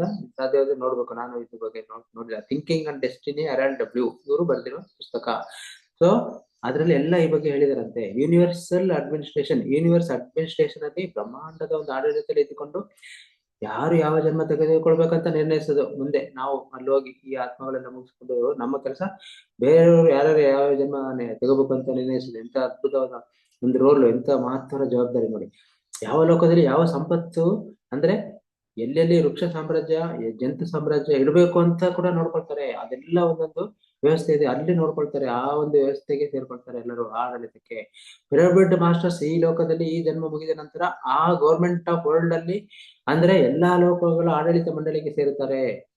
ಇಲ್ಲಿ ಬಹಳ ಅದ್ಭುತವಾಗಿ ಒಂದು ತಿಳಿಸಿದರೆ, ಅಷ್ಟೊಂದು ಅದ್ಭುತವಾದ ಒಂದು ಪಾತ್ರ ಪಿರಮಿಡ್ ಮಾಸ್ಟರ್ಸ್ ಈ ಲೋಕದಲ್ಲಿ ಮುಗಿಸಿದ ನಂತರನೇ ಹೋಗದೆ ಗೌರ್ಮೆಂಟ್ ಆಫ್ ವರ್ಲ್ಡ್ಸ್, ಬ್ರಹ್ಮಾಂಡಗಳ ಸರ್ಕಾರ ಒಂದಲ್ಲ, ಪ್ರಪಂಚ ನೂರಾರು ಸಾವಿರ ಲಕ್ಷಾಂತರ ಕೋಟಿ ಕೋಟಿ ಬ್ರಹ್ಮಾಂಡ ಜೀವ ಭೂಲೋಕ ಇದು ಗ್ರಹಗಳ ಲೋಕಗಳ ಎಲ್ಲ ಲೋಕಗಳ ಆಡಳಿತ ಮಂಡಳಿ ಅಂತ ನೋಡಿ. ಇಂಟರ್ ಗ್ಯಾಲಾಕ್ಟಿಕ್ ಫೆಡರೇಷನ್ ಅಂತ ನಾವು ಕೇಳಿದ್ವಿ, ಇಂಟರ್ ಗ್ಯಾಲಾಕ್ಟಿಕ್ ಫೆಡರೇಷನ್. ಅಲ್ಲಿ ಸರ್ವಾತ್ಮದಲ್ಲಿ ಐಕ್ಯವಾದಾಗ, ಸರ್ವಾತ್ಮವಾಗಿ ಮಾರ್ಪಾಡಾದಾಗ ಸಹ ಸೃಷ್ಟಿಕರ್ತರಾಗಿ ಕೆಲಸ ನಿರ್ವಹಿಸ್ತಾರೆ. ನೆಕ್ಸ್ಟ್ ಸ್ಟೇಜು ಎಲ್ಲಾರ್ಗು ಈ ಒಂದು ಹಂತ ಮುಗಿದ ನಂತರ ಸರ್ವಾತ್ಮದಲ್ಲೇ ಐಕ್ಯ ಆಗೋಗೋದು, ಸರ್ವಾತ್ಮದಲ್ಲಿ ಆಗಿ ಮಾರ್ಪಾಡಾಗದೆ. ನಾವೇನ್ ತಿಳ್ಕೊಂಡಿದ್ವಿ ಅಂಶಾತ್ಮ ಪೂರ್ಣಾತ್ಮ, ನಂತರ ಸರ್ವಾತ್ಮ ಆಗೇನೆ ಅಲ್ಲಿ ಐಕ್ಯ ಆಗೋಗುತ್ತೆ. ಅದಕ್ಕೆ ಹಂಗ ಸರ್ವಾತ್ಮ ಆಗಿ ಮಾರ್ಪಾಡೆ ಬದಲಾಗಿ ಹೋಗ್ಬಿಡುತ್ತೆ ಈ ನಮ್ಮ ಈ ಪಿರಮಿಡ್ ಮಾಸ್ಟರ್ಗಳ ಆತ್ಮ ಅಂತ, ಈ ಜನ್ಮ ಅಂತ ಇಲ್ಲಿಂದ ಹೋದಾಗ. ಹಾಗೆ ಆ ಒಂದು ಅಂತಿಮವಾದ ಒಂದು ಹಂತಕ್ಕೆ ಹೋಗೋದು, ಆ ಒಂದು ಕೆಲಸ ನಿರ್ವಹಿಸಲಿಕ್ಕೆ ಹೋಗೋದು ಅಂದ್ರೆ universal administration, inter Galactic administration. ಅಲ್ಲಿ ಹೋಗಿ ನಾವು ಸರ್ವಾತ್ಮವಾಗಿ ಐಕ್ಯಾಗಿ ಸರ್ವಾತ್ಮನಾಗಿ ಬದಲಾಗೋದು, ಪರಿವರ್ತನೆ ಆಗೋಗ್ಬಿಡುತ್ತೆ. ಅದಕ್ಕೆ ಈ ಶ್ರೀರಾಮಚಂದ್ರ ಈ ಭೂಲೋಕದಿಂದ ನಿರ್ಗಮಿಸಿದಾಗ ಹನುಮಂತ ಬಂದು ದರ್ಶನ ಮಾಡಿದಾಗ ಹೇಳ್ತಾರಂತೆ ಶ್ರೀರಾಮ, ಹನುಮಂತ ನೀನು ಯುಗ ಯುಗಗಳಲ್ಲಿ ಭೂಲೋಕದಲ್ಲೇ ಇದ್ದು ಈ ಒಂದು ಧ್ಯಾನ ಸಂದೇಶವನ್ನು, ಆತ್ಮಜ್ಞಾನವನ್ನು ಎಲ್ಲರಿಗೂ ಹಂಚು ಅಂತ ಹೇಳಿದಂತೆ. ಆ ಪ್ರಕಾರ ಹನುಮಂತ ಆಗಿನಿಂದ ಇಲ್ಲಿವರೆಗೂ ಇದ್ದಾರೆ ನೋಡಿ. ಕೆಲವರು ಚಿರಂಜೀವಿಗಳಿದ್ದಾರೆ ಈ ನಮ್ಮ ಭೂಲೋಕದಲ್ಲಿ, ಅವರು ತಮ್ಮ ಕಾರ್ಯ ಮುಗಿಸ್ಕೊಂಡು ವಾಪಸ್ ಹೋಗೇ ಇಲ್ಲಂತೆ. ಇದೊಂದು ಅತ್ಯದ್ಭುತವಾದ ಆಶ್ಚರ್ಯಕರವಾದ ವಿಷಯ. ಅವರು ಎಂದೆಂದು ಶಾಶ್ವತವಾಗಿ ಇಲ್ಲೇ ಇದಾರಂತೆ. ಏನಂದ್ರೆ ಅವರ ಒಂದು ಶ್ರೀರಾಮಚಂದ್ರನ ಒಂದು ಆದೇಶ ಅಥವಾ ಅವರ ಸೂಚನೆ ಪ್ರಕಾರ ಸಾಕ್ಷಾತ್ ಹನುಮಂತ, ಈಗ ಹನುಮಂತ ಅಂದ್ರೆ ವಾಯುಪುತ್ರ. ನಾವು ಕೂಡ ಈಗ ಅನಪರ ಸತಿ ನಾವು ಶ್ರೀ ಜೊತೆ ಇರೋರು ಅಂದ್ರೆ ನಾವು ನಿಜವಾಗೂ ನಾವು ಹನುಮಂತ ಜೊತೆ ನೇರ ಸಂಪರ್ಕ ಹೊಂದಿದ್ದವ್ರು ಅಂತಾನೆ ನಾವು ತಿಳ್ಕೊಳ್ಬೇಕಾಗಿದೆ. ಅದಕ್ಕೆ ನಾವು ಸಾಧಾರಣವಾಗಿ ಕಪಿಯಾಗಿದ್ದವರು ಜ್ಞಾನ ಮಾಡಿ ಹನುಮಂತನಾಗ್ತೀವಿ ಅನ್ನೋದು ಕೂಡ ಇದಕ್ಕೇನೆ. ಆದ್ರಿಂದ ಹನುಮಂತನಿಗೆ ಜವಾಬ್ದಾರಿ ವಹಿಸೋಗ್ಬಿಟ್ಟಿದ್ದಾರೆ ಶ್ರೀರಾಮಚಂದ್ರ. ನೀನು ಯಾವಾಗ್ಲೂ ಯುಗ ಯುಗಗಳಲ್ಲಿ ಇದ್ಬಿಡು, ಇಲ್ಲೇನೆ ಅಮರವಾಗಿರುವ ಚಿರಂಜೀವಿಯಾಗಿ ಭೂಲೋಕದಲ್ಲಿ ಧ್ಯಾನ ಸಂದೇಶ ಆತ್ಮಜ್ಞಾನವನ್ನು ಎಲ್ಲರಿಗೂ ಹಂಚಂತ. ಆ ಪ್ರಕಾರ ಹನುಮಂತ ಇದಾರಂತೆ ಆಗಿನಿಂದ ಇಲ್ಲಿವರೆಗೂ ಇದ್ದಾರೆ. ಅವರ ಪ್ರಣಾಳಿಕೆನೆ ಅದು, ಅವರು ಚಿರಂಜೀವಿ ಆಗಿದ್ದಾರೆ. ಅವ್ರ ಪ್ರಣಾಳಿಕೆ ವಿಶಿಷ್ಟವಾಗದ್ದು, ಇದು ಎಲ್ಲರಿಗೂ ಸಿಗಲ್ಲ. ಸಹ ಸೃಷ್ಟಿಕರ್ತನಿಗೆ ಆಗೋದಕ್ಕೆ ಬೇರೆ ಹೋಗಿ ಮೇಲೆ ಆಡಳಿತದಲ್ಲಿ ಇರೋದು, ಬ್ರಹ್ಮಾಂಡದ ಆಡಳಿತ. ಅದು ಬಿಟ್ಟು ಇಲ್ಲೇ ಈ ಲೋಕದಲ್ಲೇ ಭೂಲೋಕದಲ್ಲೇ ಕೆಲವ್ರನ್ನ ಇಟ್ಬಿಟ್ಟಿದ್ದಾರೆ. ಅದು ಅವರ ಪ್ರಣಾಳಿಕೆ ಆಗ್ಬಿಟ್ಟಿದೆ. ಚಿರಂಜೀವಿ ಅವರು ಎಂದೆಂದು ಚಿರಂಜೀವಿ ಆಗಿರೋರು, ಇಲ್ಲೇ ಇರೋರು ಶಾಶ್ವತವಾಗಿ.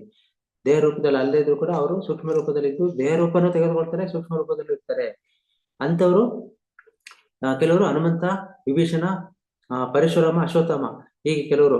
ಈ ಹನುಮಂತ ಜೊತೆಗೆ ನಮ್ಮ ವಿಭೀಷಣ, ಪರಶುರಾಮ, ಅಶ್ವತ್ಥಾಮ, ಇವರು ಇನ್ನ ಕೆಲವರು ಇದ್ದಾರೆ. ಅವ್ರ ಹೆಸರು ನನಗೆ ನೆನಪಾಗ್ತಲ್ಲ. ಪತ್ರಿಜಿಯವರು ಉದ್ಧರಿಸಿರೋದು ಎಷ್ಟು ಜನ. ಇವರೆಲ್ಲರ ಪ್ರಣಾಳಿಕೆ ಯಾವಾಗ್ಲೂ ಇಲ್ಲೇ ಇರೋದು. ಯುಗಗಳಿಂದ ಇದ್ದಾರೆ ಅವರು, ಯುಗ ಯುಗಾಂತರಗಳಿಂದ ಇಲ್ಲಿದ್ದಾರೆ. ಈ ಭೂಲೋಕವನ್ನು ಸಂರಕ್ಷಣೆ ಮಾಡಿ ಉದ್ಧಾರ ಮಾಡ್ತಾ ಇದಾರಂತೆ ಅವರೆಲ್ಲ. ಎಲ್ಲರಿಗೂ ಸಹಾಯ ಮಾಡ್ತಾ ಇದ್ದಾರೆ ಅವರೆಲ್ಲರೂ ಚಿರಂಜೀವಿಗಳಾಗಿ.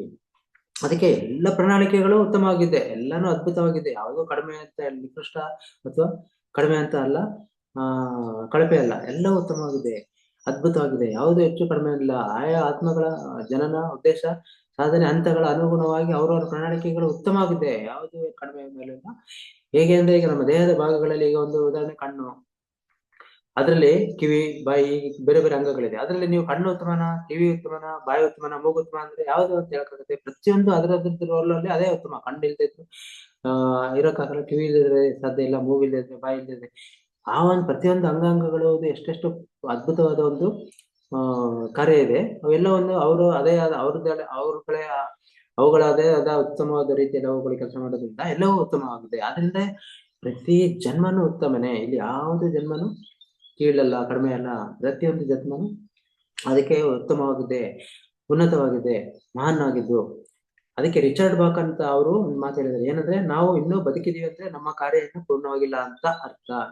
ನಮ್ಮ ಪ್ರಣಾಳಿಕೆ ಮಾಡುವ ಕೆಲಸ ಇಲ್ಲಿ ಇನ್ನೂ ಇದೆ, ಇಲ್ದಿದ್ರೆ ಈ ಶರೀರ ಬಿಟ್ಬಿಡ್ತಿದ್ವಿ. ಲೋಕ ಕಲ್ಯಾಣ ಕೆಲಸ ಇನ್ನೂ ಇದೆ, ಅದಕ್ಕೆ ಈ ಶರೀರ ಇದೆ. ಇದು ತುಂಬಾ ನಾವು ತಿಳ್ಕೊಳ್ಬೇಕಾಗಿರೋದು ಬಹಳ ಅದ್ಭುತವಾದ ವಿಷಯ. ಈ ಪ್ರಪಂಚದಲ್ಲಿ ಅತ್ಯಂತ ಮಿರಾಕಲ್ಸ್, ಅತ್ಯಂತ ಅದ್ಭುತ, ಅತ್ಯಂತ ಏನು ನಾವು ಪ್ರತಿದಿನ ಜೀವನದಲ್ಲಿ ನಾವು ಏನೀಗ ನಾವು ಜೀವಿಸಿದೀವಿ, ಈ ಕ್ಷಣ ಉಸಿರಾಡ್ತಿದೀವಿ, ಇದೇ ಒಂದು ಅದ್ಭುತ. ಉಸಿರಿಲ್ಲ ಅಂದ್ರೆ ನಾವು ಶರೀರದಲ್ಲಿ ನಾವು ತ್ಯಾಗ ಮಾಡೋದ್ರೆ ಏನಿಲ್ಲ ಅಲ್ಲಿ. ಆದ್ರಿಂದ ನಾವು ಪ್ರತಿ ಕ್ಷಣ ಪ್ರತಿ ಉಸಿರಲ್ಲಿ ನಾವು ನೆನಪಿಸ್ಕೊಳ್ಬೇಕು, ಇನ್ನ ನಾವು ಉಸಿರಾಡ್ತಿದೀವಿ ಅಂದ್ರೆ ಇದೇ ಒಂದು ಮಿರಾಕಲ್ಲು, ಇದೇ ಒಂದು ಅತ್ಯಂತ ಅದ್ಭುತವಾದ ವಿಷಯ ನಮ್ಗೆ. ಮಲ್ಕೊಂಡ್ ಬೆಳಿಗ್ಗೆ ಎದ್ದಾಗ ಎಚ್ಚರ ಆಯ್ತು, ಈ ದಿನ ಇನ್ನ ನಾನು ಬದುಕಿದೀನಿ ಅಂತ ಎದ್ದು ಕೃತಜ್ಞತೆ ತರಿಸಿ ಇಡೀ ಯೂನಿವರ್ಸ್ಗೆ ಎಲ್ಲರಿಗೂ ಒಂದು ದೊಡ್ಡ ಥ್ಯಾಂಕ್ಸ್ ಹೇಳಿ ಆಯ್ತು, ಈ ದಿನ ನಾನಿನ್ನ ಬದುಕಿದೀನಿ ಅಂದ್ರೆ ನಾನಿನ್ನ ಈ ಶರೀರದಲ್ಲಿ ಏನೋ ಮಾಡ್ಬೇಕಾಗಿದೆ, ಉನ್ನತವಾದ ಕೆಲಸ ಇದೆ, ಲೋಕ ಕಲ್ಯಾಣ ಕೆಲಸ ಇದೆ. ನಾನು ಉಸಿರಾಡ್ತಿರೋದೇ ಒಂದು ಮಹಾನ್ ಕೆಲಸಕ್ಕೋಸ್ಕರ, ಇಲ್ದಿದ್ರೆ ಏನಕ್ಕೆ ಉಸಿರಾಡ್ಬೇಕು? ಆ ಒಂದು ಉಸಿರಾಟ ಆಗ್ಲಿ, ಒಂದು ಇಡೀ ಜೀವನ ಪ್ರಕ್ರಿಯೆ ನಡಿಬೇಕಂದ್ರೆ ಎಷ್ಟೊಂದು ಮಹಾನ್ ಸಾಹಸ ಕಾರ್ಯಗಳು ನಡೀತಾ ಇರುತ್ತೆ ಅಲ್ಲೆಲ್ಲ ಮೇಲೆ ಉನ್ನತ ಲೋಕದಿಂದಾಗಿ. ಇಲ್ಲಿ ಆತ್ಮ ಈ ಶರೀರದಲ್ಲಿ ಒಂದು ಜೀವಿಸ್ತಾ ಇರೋದೇ ಪ್ರತಿ ಕ್ಷಣನೂ ಮಹಾನ್ ಕೆಲಸ, ಇದು ಮಹಾನ್ ಸಾಹಸ ಕಾರ್ಯ. ಪ್ರತಿ ಕ್ಷಣ ನಾವು ಉಸಿರಾಡೋದು, ನಾವು ಜೀವನ ಮಾಡೋದು. ಸೊ ಅದಕ್ಕೆ ನಾವು ಪ್ರತಿ ಕ್ಷಣನೂ ನಾವು ಆಭಾರಿಯಾಗಿರ್ಬೇಕು, ಕೃತಜ್ಞರಾಗಿರ್ಬೇಕು. ನಾವು ನಮಗೆ ನಾವೇ ನೆನಪಿಸ್ಕೋಬೇಕು, ನಾವು ಜೀವಂತ ಇದೀವಿ ಅಂದ್ರೆ ಮಹಾನ್ ಕೆಲಸ ಮಾಡಕ್ಕೆ ಬಂದಿದ್ವಿ ಇಲ್ಲಿ. ಇಲ್ಲಾಂದ್ರೆ ಮುಗ್ದಿದ್ರೆ ಯಾರು ಇರ್ತಿರ್ಲಿಲ್ಲ, ಶರೀರ ಬಿಟ್ಟು ಹೋಗ್ಬಿಡ್ತಿದ್ರು. ಅದಕ್ಕೆ ನಾವು ಪ್ರತಿ ಕ್ಷಣ ಪ್ರತಿ ಉಸಿರು ನಮಗೆ ಒಂದು ಹೊಸ ಜೀವನ, ಹೊಸ ನೆನಪು, ಹೊಸ ಉತ್ಸಾಹಕರವಾದ ಕೆಲಸ ಮಾಡಕ್ಕೆ ನಾವು ಸಿದ್ಧರಾಗಿರ್ಬೇಕು. ಪ್ರತಿ ಕ್ಷಣ ಯಾವುದೇ ರೀತಿಯಲ್ಲಿ ಇಲ್ಲಿ ಅವಕಾಶ ಇಲ್ಲ ದುಃಖಕ್ಕೆ, ನೋವಿಗೆ, ಅಥವಾ ಇನ್ನೇನೋ ಕಳ್ಕೊಂಡಿದೀವಿ ಅನ್ನೋಕ್ಕೋ, ಅಥವಾ ಸಂಕಟ ಪಡೋಕೆ, ಅಳಕ್ಕೆ, ಏನಕ್ಕೂ ಕಾರಣನಿಲ್ಲ. ಪ್ರತಿ ಕ್ಷಣ ಜೀವಿಸ್ತಿದೀವಿ, ಆ ಒಂದು ನೆನ್ಪಿಟ್ಕೊಂಡ್ರೆ ಸಾಕು. ಈಗ ನಾನು ಉಸಿರಾಡ್ತಿದ್ದೀನಿ, ಅತ್ಯದ್ಭುತವಾದ ಜೀವನ ನಾನು ನಡೆಸಬೇಕಾಗಿದೆ, ಇನ್ನ ಮುಂದೆ ನಾನು ಏನು ಕೆಲಸ ಆಗ್ಬೇಕಾಗಿದೆ, ನಾನು ಶರೀರ ತ್ಯಾಗ ಆಗೋವರೆಗೂ ಅಂತ. ಇಷ್ಟೇ ಸಾಕು ನಮ್ಗೆ ಉದಾಹರಣೆ. ಈ ಕ್ಷಣ ಬದುಕಿದ್ವಿ, ಇದಕ್ಕಿಂತ ಅದ್ಭುತವಾದದ್ದು ಏನು ಬೇಕಾಗಿಲ್ಲ ಈ ಭೂಮಿ ಮೇಲೆ, ನಮ್ಗೆ ಪ್ರಪಂಚದ ಮೇಲೆ ಏನು ಬೇಕಾಗಿಲ್ಲ. ಅಷ್ಟೇ ಸಾಕು. ಉಸಿರಾಡ್ತಾ ಇದೀವಲ್ಲ, ಆರಾಮಾಗಿ ಅದ್ಭುತವಾಗಿ ಜೀವನ ಮಾಡ್ಕೊಂಡು ಹೋಗ್ಬೋದು. ಅದರಿಂದ ಒಳ್ಳೆ ಕೆಲಸ ಮಾಡ್ಕೊಂಡು, ಲೋಕ ಕಲ್ಯಾಣ ಮಾಡಿಸ್ಕೊಂಡು. ಅದಕ್ಕೇನೆ ಇನ್ನೊಂದು ಪರೋಪಕಾರ್ಥಂ ಇದಂ ಶರೀರಂ ಅಂದ್ರೆ ನಮ್ಗೆ ಬೇರೆಯವ್ರಿಗೋಸ್ಕರನೇ ಈ ಶರೀರ, ಅದು ನಮ್ಮ ಸ್ವಂತ ಉಪಯೋಗಕ್ಕೆ ಇಲ್ಲವೇ ಇಲ್ಲ. ನಾವು ಏನಾದ್ರು ಕಲಿಯಕ್ಕೆ ಬಂದಿದ್ರೆ ಮಾತ್ರ ಸ್ವಂತ ಉಪಯೋಗಕ್ಕೆ. ನಾವು ಈಗಾಗಲೇ ಕಲಿಸಕ್ಕೆ ಬಂದಿರೋದ್ರಿಂದ ನಮ್ದು ಪರೋಪಕಾರ್ಥಕ್ಕಿದೆ ಅಂತ ಇದ್ದು ನಮ್ಮ ಶರೀರ, ನಮಗೋಸ್ಕರ ಅಲ್ಲ ಅಂತ ಹೇಳ್ತಾರೆ. ಆದ್ರಿಂದ ಇದನ್ನ, ಈ ಕೆಲಸಗಳನ್ನ ನಾವು ಮಾಡಿ ಮುಗಿಸ್ತೇವೆ ಅನ್ನೋದನ್ನೇ ನಮ್ಮ ಪಿರಮಿಡ್ ಮಾಸ್ಟರ್ಸ್ಗಳ ಒಂದು ಗುರಿ. ಅದಕ್ಕಾಗಿ ನಾನು 100 ರೀತಿಯಲ್ಲಿ ಒಂದು ಶತವಿಧ ಅಂದ್ರೆ 100 ರೀತಿ, ಒಂದಲ್ಲ ಎರಡಲ್ಲ, 100 ರೀತಿ, ಯಾವ್ಯಾವ ರೀತಿ ಸಾಧ್ಯ ಆಗುತ್ತೋ ಎಲ್ಲ ರೀತಿ, ಎಲ್ಲೆಲ್ಲಿ ಏನೇನು ಸಾಧ್ಯ ಇದೆ 100 ರೀತಿಗಳಲ್ಲಿ ನಾನು ಪ್ರಯತ್ನ ಮಾಡ್ತೀನಿ, ಸುಮ್ಮನೆ ಕೊಡೋದಿಲ್ಲ. ನಮ್ಮ ಜನ್ಮ ಕಲಿಸುವ ಜನ್ಮ. ಅದಕ್ಕೆ ಈ ಶರೀರ ಬೇರೆಯವ್ರಿಗೋಸ್ಕರ ಇದೆ, ನನ್ನ ಶರೀರ ಇನ್ನೂ ಇದೆ, ಚೆನ್ನಾಗಿದೆ. ಅದರಿಂದ ನಾವು ಇನ್ನೂ ಎಷ್ಟೋ ಕೆಲಸ ಮಾಡಬೇಕು, ಇನ್ನೂ ಧ್ಯಾನ ಹೇಳ್ಬೇಕಾಗಿದೆ, ನಾವೆಲ್ಲ ಇನ್ನೂ ಮಾಡ್ಬೇಕಾದ ಕೆಲಸ ಇದೆ. ಅದಕ್ಕೆ ಇನ್ನೂ ಧ್ಯಾನ ಮಾಡೋಣ, ಪವನ ಪುತ್ರರಾಗೋಣ, ಆಮೇಲೆ ವಾಯುಪುತ್ರರಾಗೋಣ ಅಂತ ಅದ್ಭುತವಾಗಿ ಹೇಳಿದ್ದಾರೆ ಪತ್ರಿಕೆಗಳು. ನಮ್ಮ ಒಂದು ಪಿರಮಿಡ್ ಮಾಸ್ಟರ್ಸ್ಗಳ ಒಂದು ಅತ್ಯದ್ಭುತವಾದ ಸ್ಥಾಯಿ, ಉನ್ನತ ಸ್ಥಾಯಿ ಹೇಗಿದೆ, ನಾವು ಮತ್ತೆ ಈಗ ಏನು ಮಾಡ್ಬೇಕಾಗಿದೆ, ಇನ್ನು ಮುಂದೆ ನಾವೇನು ಕೆಲಸ ಮಾಡ್ಬೇಕು, ಯಾಕಿದೀವಿ ಅಂತ ಹೇಳ್ಕೊಂಡು ಅತ್ಯದ್ಭುತವಾಗಿ ನಾವು ಧ್ಯಾನ ಹೇಳೋಣ. ಅಂತಿಮವಾಗಿ ಬರೋದು ಅಲ್ಲೇನೆ, ನಾವು ಹೆಚ್ಚು ಧ್ಯಾನ ಮಾಡೋಣ, ಧ್ಯಾನ ಸಾಧನೆ ಮಾಡಿ, ಧ್ಯಾನ ಬೇರೆಯವ್ರಿಗೆ ಹೇಳ್ಕೊಡೋದು, ಧ್ಯಾನ ಅದೇ ಸೇವೆ, ಸ್ವಾಧ್ಯಾಯ, ಸತ್ಸಂಗ, ಪಿರಮಿಡ್ ಶಕ್ತಿ ಹಂಚೋದು, ಇದು ಸಸ್ಯಾಹಾರಗಳಾಗಿ ಮಾಡೋದು. ಸೊ ಇದನ್ನೆಲ್ಲ ಮಾಡೋಣ ಅಂತೇಳಿ ಅತ್ಯದ್ಭುತವಾಗಿ ಹೇಳಿ ಒಂದು ಕೊನೆ ಈ ತರ ಸಂದೇಶ ಕೊಟ್ಟಿದ್ದಾರೆ. ಸೊ ಇಲ್ಲಿಗೆ ಮುಗೀತು ಪತ್ರಿಕೆದು. ಸೊ ಎಲ್ಲ ಭೀಮೂರ್ತಿ ನಮ್ಮ ಯೂಟ್ಯೂಬಲ್ಲಿ ವೀಕ್ಷಿಸಿದ ಎಲ್ಲ ನಮ್ಮ ಜನ ಬಂಧುಗಳಿಗೆ, ಮತ್ತೆ ನಮ್ಮ ಅವಕಾಶ ಕೊಟ್ಟ PCSM ಮೈಸೂರು ತಮ್ಮರಮನೆ ಚಂದ್ರರಿಗೆ, ಮತ್ತೆ ಅತ್ಯದ್ಭುತವಾಗಿ ನಮಗೆ ಜ್ಞಾನವನ್ನು ಹಂಚಿಕೊಟ್ಟ ನಮ್ಮ ಬ್ರಹ್ಮರ್ಷಿ ಪತ್ರಿಜಿ ಅವರ ಪಾದಾರವಿಂದ ಇಲ್ಲಿಗೆ ಒಂದು ಅವಕಾಶಕ್ಕಾಗಿ ಮತ್ತೊಮ್ಮೆ ವಂದನೆಗಳು. Thank you. ನಮಸ್ತೆ.